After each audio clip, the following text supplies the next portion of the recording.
système de l'auto-édition en fait est aussi importante que l'édition, qui monopolise tout à fait les auteurs. Et en fait, c'est dans un monde social et politique où on se rend compte qu'il y a des gens très intéressants à notre niveau qui ne peuvent pas percer beaucoup parce que justement on leur met des bâtons dans les roues. Et l'auto-édition, c'est la valorisation de la création. Les auteurs à la maison d'édition d'auteur, on est plus, voilà, on va aller sur le front, on est plus valorisant, vous savez pourquoi? Complètement, ouais. Vous savez pourquoi? Parce qu'on assume ce qu'on fait, on aime ce qu'on fait. Moi, c'est ma perception. Même des fois, quand je mets ma petite table dans la rue pour essayer de vendre mes bouquins, j'assume ce que je fais, j'aime ce que je fais, je suis au contact des autres. Alors voilà, donc c'est le personnage, c'est-à-dire moi en fait, puisque c'est en partie autobiographique. Il apprend qu'il a la maladie de Parkinson, parce qu'en fait la maladie elle apparaît comme un colocataire. Le personnage a un colocataire qu'il a dans sa tête, et il a un guide, c'est un petit peu comme le diable d'un côté, une voix intérieure qui va l'aider à vivre avec, et non pas lutter contre la maladie, mais vivre avec. C'est un hymne à l'amour de la vie, en fait, se dire que chaque moment qui passe, c'est un moment important, parce qu'on ne sait pas de quoi sera fait le lendemain. Le passé est passé, mais le présent, c'est le plus important. C'est ça qu'il faut vivre, le présent.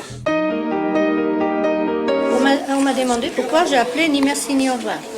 Alors, j'ai appelé Ni merci ni au revoir, parce que normalement, je voulais dire, on ne m'a pas laissé le temps de dire merci ni au revoir. Parce que moi, je suis très merci, très au revoir. J'avance avec le respect et la conscience dans la vie. Et donc, on ne m'a pas laissé le temps. Là, il y a des photos. Ah oui. Là, c'est la photo. Comment j'étais arrivée en 6 ans, ce qu'ils ont fait de moi. Et me voilà maintenant. Ah, vous êtes mieux, hein, mais... Et là, j'explique ce qu'ils ont fait de moi. Ouais. Comment ils ont fait, tout ce qu'ils ont fait. C'est impressionnant. Et je n'ai pas porté la plainte. Est-ce que vous leur avez amené le livre là-bas? Pas au siège. Mais vous l'avez donné à quelques personnes, histoire que ça fasse... Il y a une directrice qui est en train de lire. Vous aviez des anciens collègues qui sont encore là-bas? Oui. Vous devriez quand même de temps en temps, en tant que cliente, donc machin, oui. Et puis vous parlez un peu avec eux. Tiens, prends ce livre et regarde bien les photos et tout. Comme ça, après, entre eux, ils vont parler, et voilà quoi. Oui, ils ont déjà parlé de ça. J'ai dit, les filles, je sais que la vérité, ça blesse, ça gêne. Moi, je vous ai pardonné, mais maintenant, je me suis retournée, que Dieu vous pardonne, et je suis partie. Et il y a une responsable qui a acheté ce livre et qui l'a fait tourner. Elle a dit, ça s'est passé exactement comme ça. Donc, vous voyez, les gens qui m'ont fait mal, ils n'ont pas accepté qu'ils m'ont fait mal. Le truc, en même temps, je vais vous dire un truc, c'est qu'ils sont mouillés jusqu'au cou. Donc c'est comme si vous leur amenez les cadavres qu'ils ont essayé de planquer. Oui, c'est vrai. Voilà. Mais bon, moi j'ai appris à pardonner, même que c'est très difficile.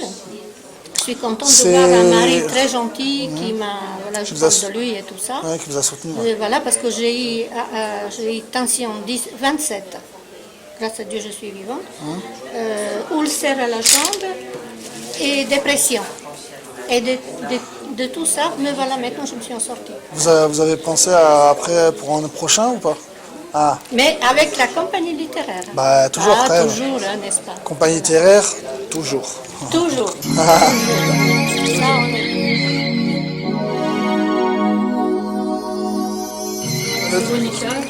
Alors, non, Monica, elle avait fait 4 bouquins. En fait, ça, c'était quand il y avait Monsieur Ravel. Donc ça, c'était le premier. Après, c'était mon 3e, et donc c'était le premier chez Ici. Donc, celui-là, Chronique des Ténèbres. Et donc, c'était plus un recueil où je commençais à faire des fictions. Et là, j'avais commencé à faire des nouvelles. Donc, la première fiction que j'avais toute faite là pour vous montrer, c'est un texte qui s'appelait La Voix de l'Ange qui est dedans. Tout le monde avait trouvé ça que c'était nouveau, ils avaient adoré. Mon univers a évolué donc avec des fictions marrantes avec Marie Manson et en même temps des fictions plus poétiques et imaginatives sur les émotions avec les anges. Et il y a toute une évolution, mais après, alors celui-là, c'était plus un livre un peu autobiographique, donc Carnet d'une décennie.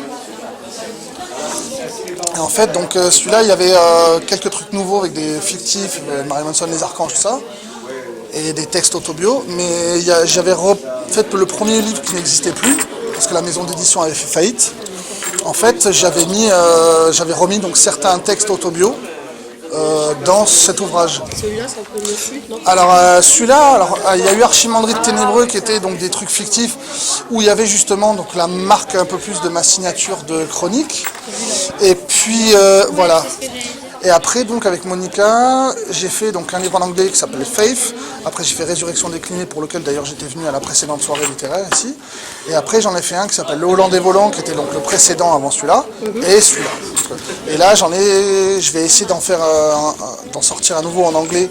Donc avec des nouveautés et de ça, d'ici avril 2018, et bien sûr mon nouveau prochain livre en français, que je prépare, que j'ai commencé à écrire, enfin, intitulé Gazelle, G-A-Z-H-E-2-L, parce qu'en même temps, Gazelle, voilà. Gazelle, la vénalité, Gazelle, fausse, ton âme est à moi. Voilà. Le monde gothique, tout ça. Ah oui, non, c'est présent parce que ça fait partie de ma vie, et si vous voulez le truc c'est que c'était le gothisme en fait.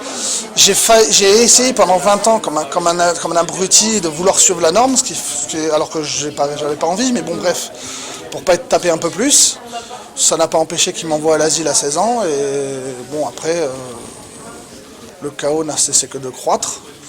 Et au final, je préfère reprendre ma personnalité à moi. Et c'est Marilyn Manson qui m'a un peu sauvé, on va dire, en redevenant un peu dans mon univers et tout, et plus suivre ces bourrins d'acteurs 20 millions. Comment? Anne Rice. Ah, j'adore l'écriture de cette femme. Et en fait,